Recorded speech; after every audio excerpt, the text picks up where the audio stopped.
Hello everyone. Hey, I told some people that I'd come on here and give you guys an update. I'll start out by saying that I am on another round. I'm on VLCD, I believe, number 11, and I've lost 9 pounds. Now, that's not 9 pounds that I've continued to lose. These are pounds that I've gained back. It all started with going on a family vacation in October to Disneyland. And before Disneyland, I was maintaining my weight within 5 pounds just fine. And that's done for myself, in order to not gain after HCG, I have to stay away from a lot of carbs and sugars. So I was doing that just fine.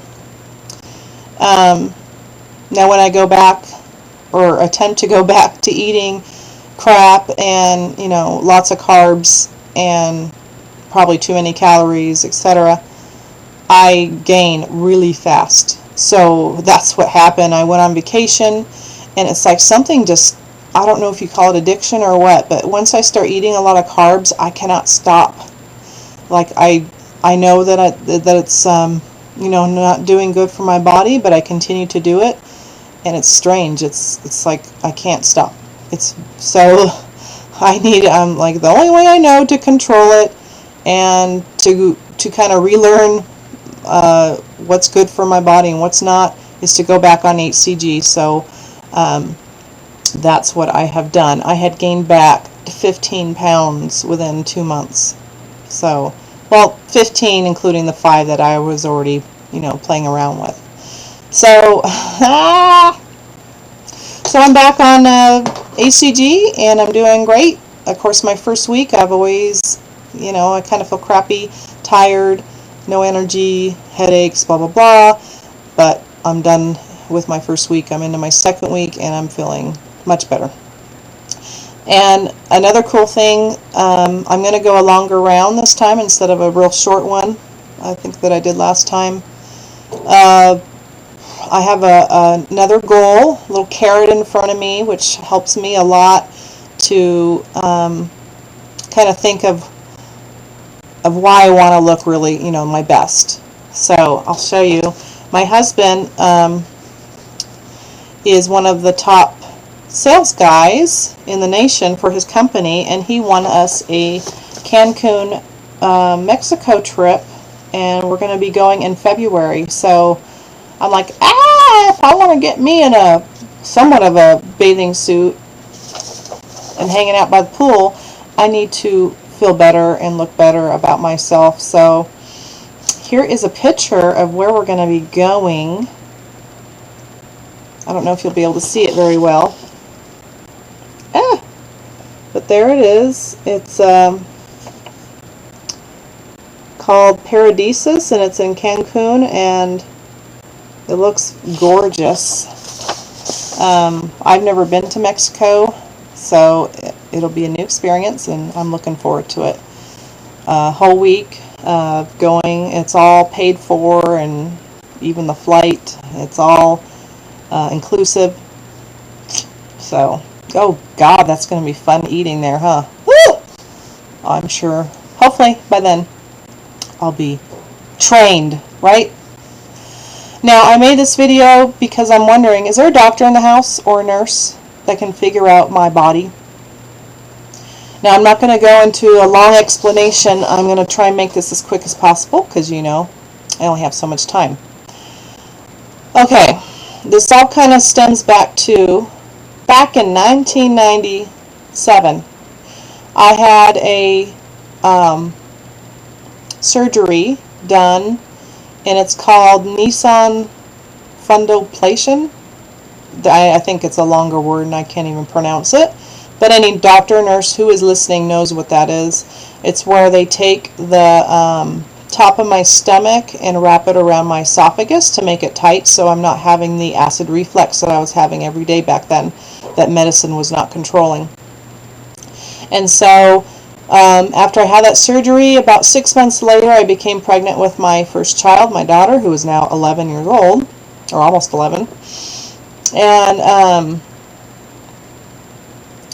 through the years, and while or right after I became pregnant, I realized that that surgery was probably not 100% effective, meaning they closed my esophagus way too tight, and it has caused several problems for me since then, including when I'm pregnant, which I've only been pregnant twice and will not be again because it's very painful for me. Once the baby starts growing, it hits some kind of nerve and it causes an extreme pain up in my chest. Like, it feels like you're having a heart attack. That's the only thing I can really think to compare it to, but there's nothing that will really help to make it go away. And when I had my son, who is now almost 8, they were giving me anti-acid pills to control the acid. They still think I produce way too much acid in my stomach, and that was helping with that pain back then. But I don't get that as often when I'm not pregnant. Sometimes when I'm constipated it will hurt, or if I've eaten a very full meal, that will kick in. So I have that pain going on, which we're pretty sure that's what it's caused from. Now, I have another issue that I've had since my son was born in 2002 that no one has been able to figure out, and that is heart palpitations. Back then, after I had my son, of course I was really overweight and I was eating a bunch of crap food back then every day, and I would have it almost every day.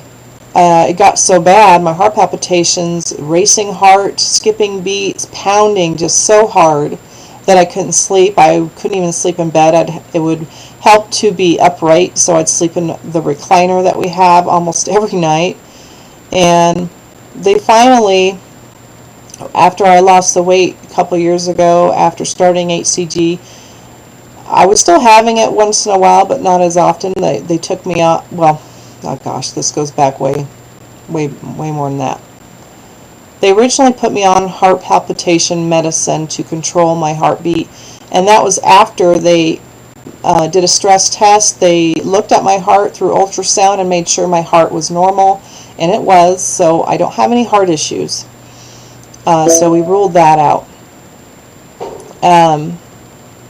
Okay, so after I lost the weight a couple years ago, over 70 pounds, I took myself off the heart palpitation medicine because it really wasn't happening too much anymore, and and that's been fine. But it's kind of come back, and it only comes back under certain circumstances, and this is what I need someone to figure out why it does it.